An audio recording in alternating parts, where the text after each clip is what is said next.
Well, good morning, good afternoon, or good evening, wherever you may be tuning in from. Welcome to the TAFO, the Truck Around and Find Out podcast, where we discuss some fun and hot topics surrounding the trucking industry, safety, community, and kind of generally our lives here in northern Colorado.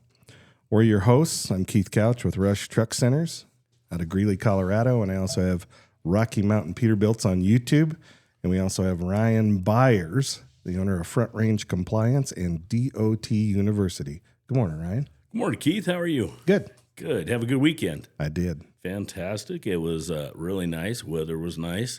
I don't know quite if I'm as red as my face feels like your T-shirt you're wearing today, but we had a long day at the pool yesterday. So we did Father's Day at a big backyard barbecue and grilled some chicken, smoked some chicken. Did you do anything fun this weekend? No, just cleaned the garage on Saturday. Yeah. Put everything away. Nice. From our latest camping trip. And then Kelly was off. I can't remember what she was doing. Can't even remember right now. But then Sunday we did church up in Fort Collins and then headed over to Milliken. My stepson has the Burnout Grill over there. So went over there and had a cheeseburger and just kind of hung out for a few hours. I haven't been to the Burnout in a long time. It's at least since I've lived over in that part. I didn't realize it was your son-in-law, so that's very cool. Stepson. Stepson. Sorry, Yep. stepson. That's okay. Yeah, we went Saturday morning. I went and did another round of sporting clays. I was telling you a little bit about that earlier. I got the instructor to see if I could unlearn what I thought I knew and relearn the way I'm supposed to be doing this. So working on improving that score so I can stop embarrassing myself every time I step up to the line. So it's been... And who would have thought that an invite to Colorado Youth Outdoors Maverick has turned you into a beast? I have fallen in love. I really enjoyed it before. When we did my bachelor party, we went and did sporting clays, and I don't think you made it to the shoot that when we did that day. We did it before. We didn't know what we were doing, so we literally went to each station and. We shot one time, went to the next station, shot one time. When we got done, out there at Long Motos, Heath was like, well, you came back with a lot of ammunition. We're like, yeah, we weren't quite sure why you sent all this. We didn't, none of us knew the proper procedures. I just didn't have enough experience doing sporting clays. I'd only been out, I think, once or maybe twice at that point, it's over 20 years. So I didn't remember it.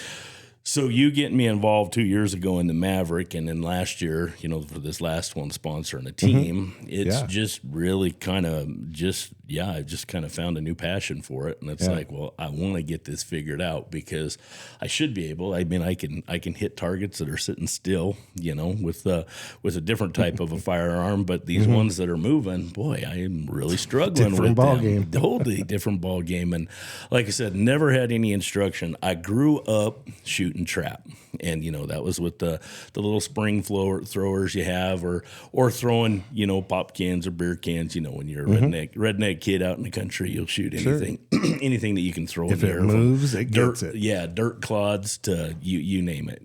Stray cat. No, I'm just kidding. We never did that. But I'm just saying. When you grow up out in the country, you have pretty interesting stuff that goes on. So.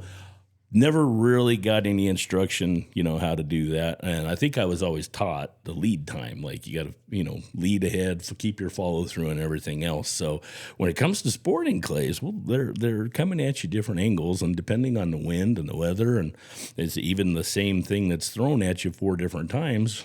It might fly different just a little bit depending on the conditions. And I just have been struggling. And so lessons are definitely showing me a little improvement. I clearly have a long ways to go, but something about that right to left target, I don't know why, but that is a difficult one for me. I'm definitely struggling when they're flying sideways. Right to left. I'm struggling to do that. But anyways, when you shoot, do you shoot both eyes open or one eye closed? Usually both eyes open. Both eyes open. Yeah, that's the way I shoot too. So I'm trying to keep that, because that's kind of a new concept, because I would tell you, I was kind of shooting with one eye open, but I was also front post focused, because that's how all my firearms training has been. Well, trying to keep up with the target, focusing on the front sight. What I've learned isn't really next to impossible. So yeah, because you're always behind it because you don't have the vision. So trying to get to where I'm keeping my eyes on that target, I do notice every time I miss, I revert.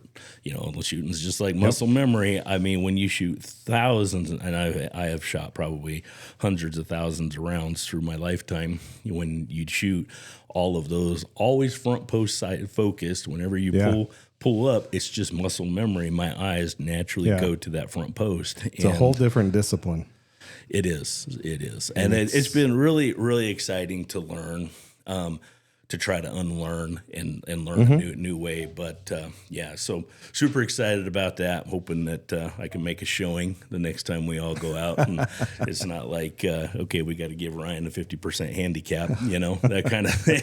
So, which seems like that was pretty average, at the Maverick. It seemed like, I think they said the average was in the mid 50s there. So I'm not too ashamed, but I want to be up on that top. And quite honestly, this year it was set up really tough. That was a tough course. And everything was true pairs. I think they do true pairs for the sake of speed. Yeah, to keep everybody it flowing real fast. Yeah, and you got 4 guys in there, so it's just boom, boom, boom, boom, boom. They just want to roll through it, and they can't slow down. So that's why you always get true pairs. And what shocked me is that station with the pond. Mm-hmm. I mean, we've got ducks 30 yards in front of us. Oh, just floating around in the water. They do better to fly at that point. And we're shooting over them, and it's just like, are you kidding me? Well, when you missed, the clay was falling and breaking right about where they were sitting, and they were completely unfazed. I have never. I mean, usually you peek up over a hill. Oh yeah, and there's ducks there. They're gone. Yeah, as soon as they see you. Here's all these people here shooting shotguns over the ducks, and they're just paddling around on the water. They were just back and forth. They didn't give any mind. I think they knew better. Like, do not fly. Like, they're shooting up here, we're staying down here. It was definitely laughable to see those ducks out there. But yeah, Colorado Youth Outdoors. I know we've talked about that. What an event. I mean, the Maverick. I can't wait for next year. And then one thing to keep in mind for people who are listening who aren't in state, Colorado Youth Outdoors is expanding. It's going to be called American Youth Outdoors. Yeah. We're going to try and get them in all 50 states. Yeah. And so if that's something you guys are passionate about, or, holler at me, you can call Colorado Youth Outdoors direct out of Fort Collins. Anything we can help to get you plugged in and involved that can help us in another state or whatever, just holler. Well, I definitely am interested and want to talk to you about a membership for me, being the grandpa, having my grandbabies come in. I want to make sure I got a place to take the kids and start teaching them, all the skills and the outdoor activities. And it's just such a great place. And it's close. I mean, since I live in Windsor, it's literally just close. Down the road. I mean, what I need to do is take you over and show you like the tile that Kelly and I bought. Yeah, I've seen it. It's really cool. It is. It's 100% cool. So, I definitely want to see about getting joined up, getting my grandbabies involved. I've got Nolan, who's getting ready to turn 3, and I took him fishing the weekend before last, and it was he loved it that he went fishing with me. But where we went fishing, it was just full of little bluegill. I'm pretty sure that my hook was bigger than they were capable. And I'm like, okay, I need to get little Nolan up somewhere where he can catch a good fish and get him involved. And I know Colorado Youth Outdoor does a lot of kids activities like that. So I definitely want to get involved with that. But so I went shooting on Saturday. I did that, and then Sunday we did the Father's Day barbecue. Kids came over. We did the backyard, and then we all went to the pool. We've got a pool in our community, and I kind of feel like my face got a little bit red. Am I looking a little red today? Yes. Okay. Yeah. I've kind of feels that way. So I don't feel sorry for you. Yeah. Good. I shouldn't either. We don't have a pool in our community. You don't? No. You're welcome. I'm to on come the over. Other side of the tracks. You and Kelly are welcome to come over, and we can all go jump in the pool and have some fun. Wednesday night is late night swim, so I don't know why they did that midweek instead of a Friday and Saturday, but it's a pretty fun little pool. Kids have a good time, and it's really, really good community. In our community, one of the things we love about it is everybody's pretty friendly. Like when you drive through, people wave at you. And my last community I lived in, nobody was friendly. Nobody gave a rat's what about who you are or what you are, but it's just kind of going about their own business. And in this community where we're at, if you're working in your garage, you got your garage door open, neighbors will stop and say hi. If you're in your driveway or doing some yard work, people are friendly and talk to you. And when you're driving through, they wave. And it doesn't seem like much, but it's very noticeable. And it just makes you feel a good at-home environment. So when you go to the pool, it's a pretty friendly place and good times. So that kind of thing. So anyway, we did the Father's Day hangout and backyard barbecue yesterday. That was tons of fun. Good. Anytime you can hang out with the family, it's always heartwarming, that kind of thing. Got to hang out with my new little granddaughter. Talked a little bit about her. She's a little over a week old now and just as tiny as can be, but just absolutely beautiful. So a lot of enjoyment there. So And you're not biased. not at all. Not at all. Yep. I can't wait to have a gaggle of them, is what I say. And I think somebody else in the family's thinking about starting a family here pretty soon. Old Redbeard, him and his wife Hannah have been kind of kicking around some ideas and concept, and they're working on getting their mortgage and getting into a house. And how are things on that front? You guys excited about all that? Yeah. Of course, we're excited. Just doing the steps. Steps, getting that mortgage. Got to start somewhere. Yeah, absolutely. It's fun stuff. So perfect. Well, Keith, we kind of talked about the TAFO of the day, what we wanted to get going. I brought forth an article to talk about.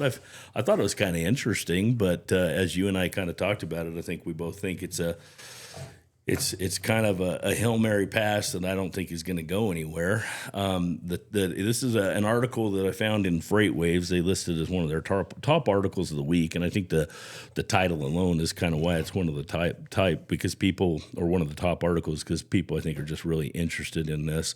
But it's Trucking Group asks federal courts to strip New York and California of their CDL authority. So it kind of really boils down to there are two authorities, New York and California, that are continually drivers with those state-issued licenses are continually in the headlines for serious crashes. And then the investigation proves that the driver was either non-English speaking, was an immigrant either on a work visa, no visa, here illegally, whatever the case could be, or the license straight up doesn't have a name on it. They're no-name given driver's licenses. How do you do that? I don't know. Come on. I don't know. But the whole premise of this, it says that the Small Business Transportation Coalition, SBTC, has filed a court petition seeking federal court regulators to decertify commercial driver's license programs in New York and California. And though I kind of understand the whole concept of what they're getting at in the premise of this article, I think it's a big reach. That I don't disagree with them, but it is a big reach. I think they've got to somehow focus more on getting these states, and I understand that's kind of the end goal here, is getting these states to actually comply with the regulations and to follow federal law. It seems like, back in June, I guess it was June of last year, we talked about it, mid-spring when we were talking about everything that was going on with the state decertifying. I think that all kind of went back into May when they were decertifying licenses and revoking and suspending and canceling. There just hasn't been much more movement on that. And it just seems like it's slowly starting to creep back into the headlines. So we're starting to see more crashes. They're talking about it and that kind of thing. But I don't know what the answer is, but I think we as an industry need to just say, hey, we're going to band together and do things right. But, that's wonderful with the small groups that we work for. But there are still larger industry people that tend to just kind of do what they want when it comes to this transportation. And states, as far as them complying, it seems like the feds should have at least some type of leverage to say, hey, you need to follow I was this talking program. about in here that they may lose funding, which seems like when that happens, another judge says, no, can't do that. Yeah. It's It's so much red tape. Yeah, it just seems like a never-ending circle right now, that kind of thing. Like a dog chasing his tail. Yeah. Well, the interesting thing, when we brought up this article, you asked straight up, well, who is this coalition, the Small Business I'd never heard of Transportation Coalition? And I hadn't either. It looks like they, I did an internet search as you saw the website. I did just try a quick internet search to kind of figure out who they were.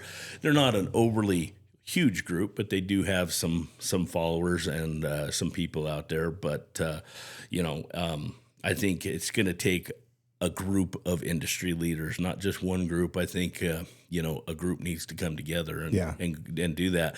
And it reminds me of the time here in Colorado back in the I guess it would have been somewhere around the 2009, maybe. Yeah, I think it was 2009. The industry in Colorado was fed up, and the industry band together. They stood arm in arm. They went to the Capitol, and they all testified that the Colorado Port of Entry was not following the rules. That they're just the things that they were doing at the Port of Entry just was not working. And due to the industry coming together as a whole and united, the Colorado Port of Entry lost their authority to do roadside inspections here in the state of Colorado because of what was going on. So I think it's going to take, something like that to kind of get the Capitol, get the Congress and Senate, everybody to kind of band together. But it's got to be more than just somebody that's got 39,000 followers, than like the we saw on the website. Now, granted, the website for the Small Business Transportation Coalition hasn't been updated since 2024. But I think the industry as a whole has got to come together. Port of Entry, they got their stuff fixed and they got their authority back, but they had to change the law. They moved the Port of Entry out of the authority of the Colorado Department of Revenue, and they pulled them in under the Colorado State Patrol. So it became State Patrol Port of Entry officers. They started training these individuals. They have to go through an academy, and they follow the rules a lot better. So it just seems like if we were going to compare, apples and oranges to say, hey, the industry needs to do something, that would be one of the correct paths. So, anyways, I don't know the answer, but I think that people in this industry really do need to band together for that. So, with that being said, studio, we started talking about the studio, and we're working real hard on getting this to where we can shoot a live episode and be also on camera, so it's not just our voice. So working on that. I told you we've got the accent wall painted, so we got that part covered. And to be honest, this has been all Luke and Ryan. I haven't done much on this, so. Well, we're all doing our part here. So we're working on trying to grow this this network, this Truck Around and Find Out, and the feedback we're getting has been good. We just we kind of want our path and where we want to go, where we want to take this, because we do really both for the industry, for ourselves, for our own personal businesses, and our personal interests, because this is something that I think we both have a passion for. We want to see it grow and to bring some good to the industry, but also have some fun while doing it. I think that's kind of the thing. So we picked a spot upstairs in my training facility to say, hey, this is going to be dedicated for the podcast, but yet I could still teach classes up there, and it's not going to get in the way or interfere, that kind of thing. If anything, it's going to draw questions to the people that we have upstairs. So, that's just going to bring more interest. Absolutely. So we're working on that studio. So I've showed you my not to scale drawing of how I want to put the shelves up on the wall. Highly technical. Yeah. 6 lines on a piece of paper. Yeah. So that's kind of how we want to lay those out. I wish I could show that. I know, right? Yeah. Right. We'll save it. Maybe we might memorialize we that. Might frame that someday. One. Yeah. This is how it all started. This is right. Piece of a legal pad and some 6 lines. Yeah. But in the middle where we're going to put our shelves, we're going to put the logos. So I told you in the past here, I bought a decal. Remember the first decal came in and it folded? It got smashed and it was all creased and folded. So I ordered another one. So I made a decision, in that new fancy garage. I was like, in the fridge, the fridge with cool stickers. And I was like, that would look real good on the front of that fridge, right? So one day after I got home, then Holly was out and about, and it was just me sitting in the garage, and I'm like, I'm going to put that big old decal on that fridge. Well, let me tell you, it was a bad idea. It went south from the very, very beginning. I got it all leveled and lined out exactly where I wanted to stick this thing. And once I started to stick it, it did not work out well. So I had bubbles and creases, and as I tried to stretch it out, and it felt like I was like stretching the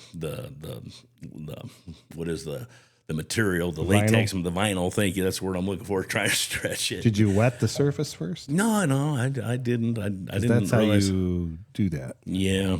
Well, Luke told me that. When after Windex or soapy water. yeah.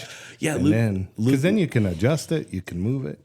Redbeard mentioned that to me after I got it done. But, I somehow in the box that got damaged, the instructions didn't make it home, or they just didn't make it in front of my eyes. And I just thought I'd stick it to it. And, it's got to get peeled now. So I got to take it off my fridge because it looks real bad. Yeah, stickers go on a lot better with water, soapy water or Windex. Who knew? I mean, that doesn't make it look sense to me just thinking about it. But, I guess that's how it's done. Well, I think I've done enough over the years with Daniel racing motocross and stuff like that. I had to get everything. Well, it's good to know because makes a difference. Well, it turns out, because the decal got damaged, that they sent us a brand new one. So we have a new one to try to restick to the refrigerator because I was going to use it upstairs. And then looking, I've got a couple wall decals here in the office of Front Range Compliance and DOT University. But the problem is the material is real shiny. So when we were playing with it and we were just kind of sticking it up where we want to put it, not the sun glare, but the light glare, especially for the lighting we're going to do for the studio, I'm really afraid of a glare. And I really wanted it to be kind of a matte finish so it would more absorb the light and pop than just that. So last week we did a little bit of checking, and it turns out just down the road here there's a little company called Minuteman Press. I don't know if you've ever heard of them. Heard of them. So we decided, Holly and I ran up there and we took the big sticker, the new logo we had, and we took it in there. And she, I've talked about her. She's been redecorating the house and everything. Well, she got into these this new thing. It's called wall tiles. I don't know if you've ever heard of those, but you can order pictures and they come with magnet backers.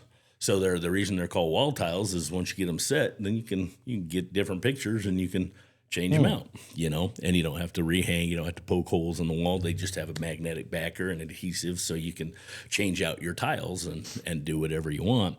So we were up there, we were looking at it, and I came up with this idea. I was like, what if we just ordered the magnetic backers and then we get the logos on a board, like a die cut so that they're there, and then whether we're recording for Front Range Compliance, or if we're recording for Truck Around and Find Out, or if we're recording for DOT University, instead of having, different studios, you can put some new decorations up for one and throw a brand new logo in the middle. When you get done with that, you want to do another shoot, pop that logo off and throw a new one on. So that was my idea. So anyways, this week, they're supposed to be ready tomorrow. So we're the new logos, and we can hopefully get those stuck to the wall. And interesting. Here in the very, very near future, we're going to be doing some video recording. Yeah. So, yep. So that's the plan. That's kind of where we're going with that. So the wall tile with the magnets. So it's got like an 1/8 foam board behind it. So I guess we just got to be careful that we don't drop them and dent the corners and stuff like that. But that's kind of my idea with those. So I don't know. Just adhering them to the wall, I was like, I wanted it to look real nice. And that'll look nice. After I tried to stick it to the fridge, I was a little intimidated about sticking it to the drywall with the knockdown texture, that kind of thing. So anyway, so that's kind of what I came up with for the studio upstairs. But hopefully, real soon we're going to be rolling out our first live shot. Yeah, that'd be good. Truck Around and Find Out. So and I think what we would like to do, and jump in anytime here, Ryan, is we kind of like to move this to where get some guests on here, make it a little more interesting, find out how they got started in the trucking industry. Like you had said, Ryan, there's a lot of people that aren't truckers that are in the trucking industry. Mm-hmm. It isn't just getting an aerodynamic truck and cruising the interstates. There's a lot more to the trucking industry than that. Yeah. There's the vocational world, which is the world I love. That's the one I chase, and that's the one I like to run around in. There's the safety world, the DOT, the compliance world. That's the world in which you live. I mean, there's just a million different sections of this industry. There are. Well, I hit you up over the weekend saying, hey, how would you feel about doing a series talking about each of our paths that brought us into transportation, which developed into our conversation of where we want to take this channel. And I think it's appealing to both of us, and the Truck Around and Find Out is just that, to, keep our safety topics, but really, hit on this industry. There are so many good people in this industry. And, we have a list here of people that we were talking about bringing on, people that we've been talking about that are wanting to join us for an episode and talk about that. And when I talk to them, it's like, we want to talk to you about your path, your vision, what brought you to where you're at, your culture, how are you driving the culture of safety, within your group, in your communities, that kind of thing. And I think that's the path that, we really want to take this Truck Around and Find Out in, so we can really, show the sides of this industry that's got some great career paths, some great career choices. I agree. And that. And I agree with you. You said we don't want to get stagnant, and I agree with you.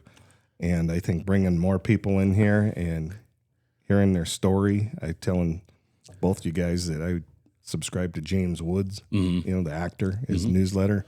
Very interesting. I mean, I'm not one that's interested in Hollywood people at all.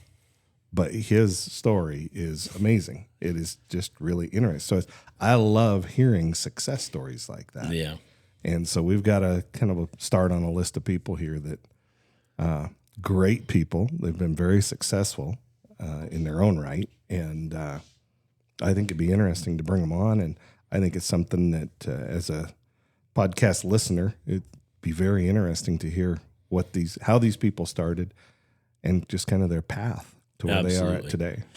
Well, and everybody, my thoughts on this, as I told you before we started, was just kind of been hearing this reoccurring theme from, people around the community, not people in this industry, but it just seems like there are certain groups that are just really pushing the whole topic that the American dream is dead. And it is not. I feel it's very much alive.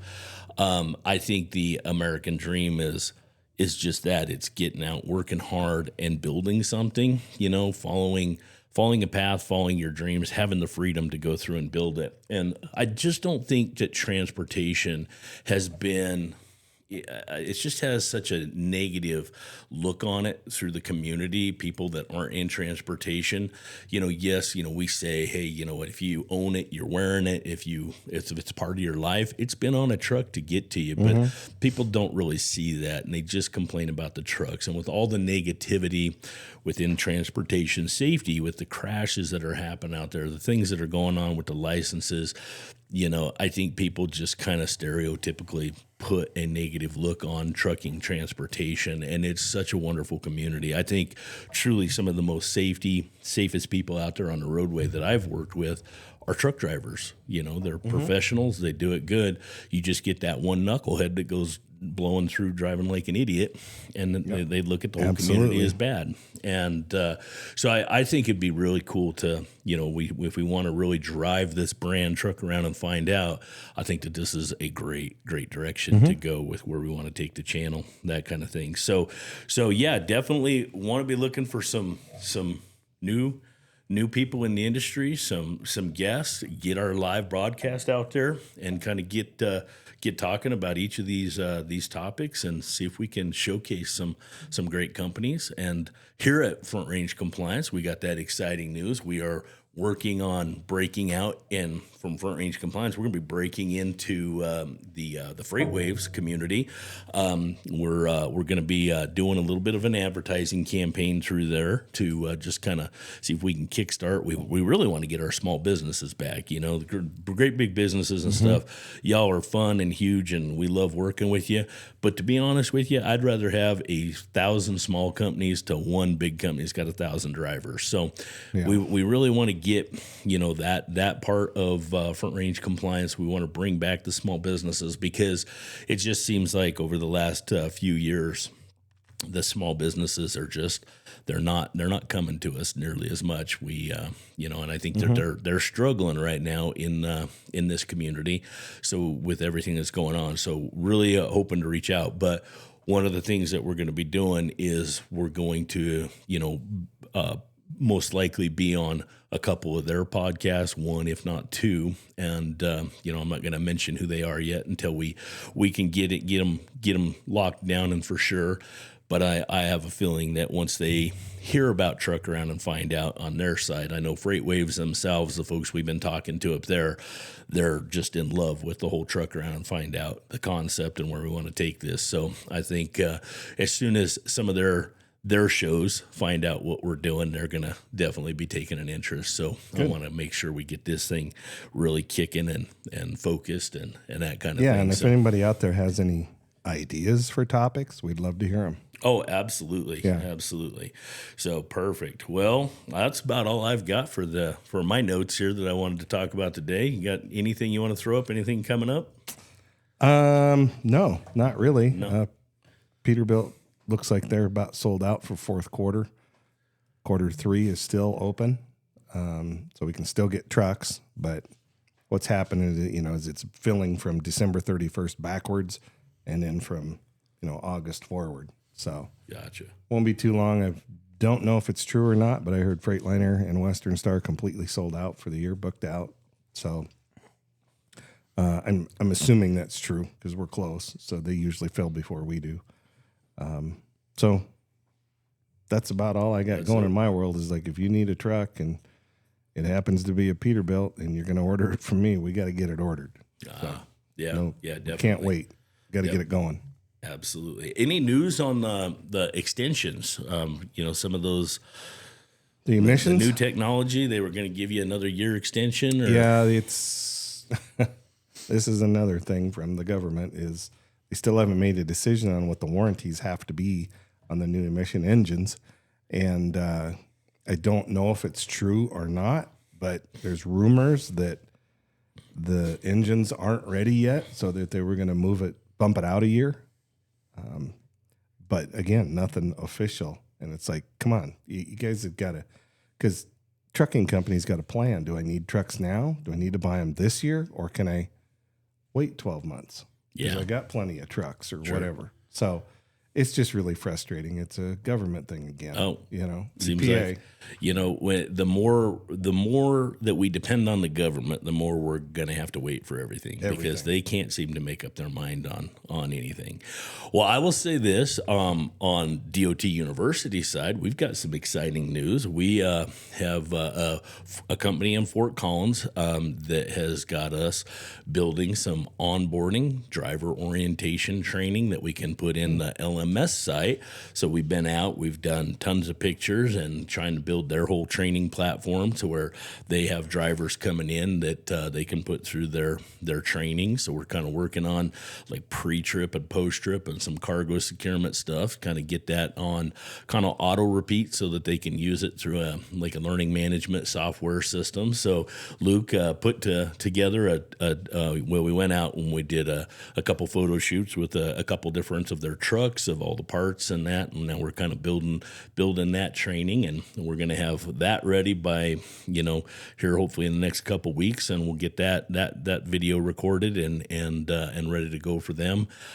So that's pretty exciting, doing some onboarding training. I know we talk to companies and, well, I always hear, oh, well, we didn't know you did that kind of thing. And so I think that's the big push that we're trying to get out into to Freight Waves to say, hey, we've got services, you know. You can go and work with the great big box cutter DOT companies, but you know, with that, you know, at least when you're working with us, we love small businesses. My team, you know, they're close to their companies. There's a relationship there, and you're not just a number on a board for one of these big companies. So try to give it that good homey feel, you know, and you know, trust and working.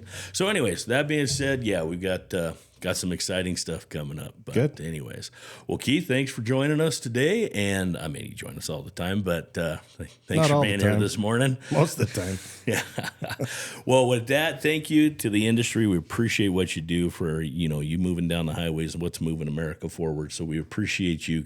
Keep our shiny side up, and we'll catch you on one of the next shows. God bless you guys.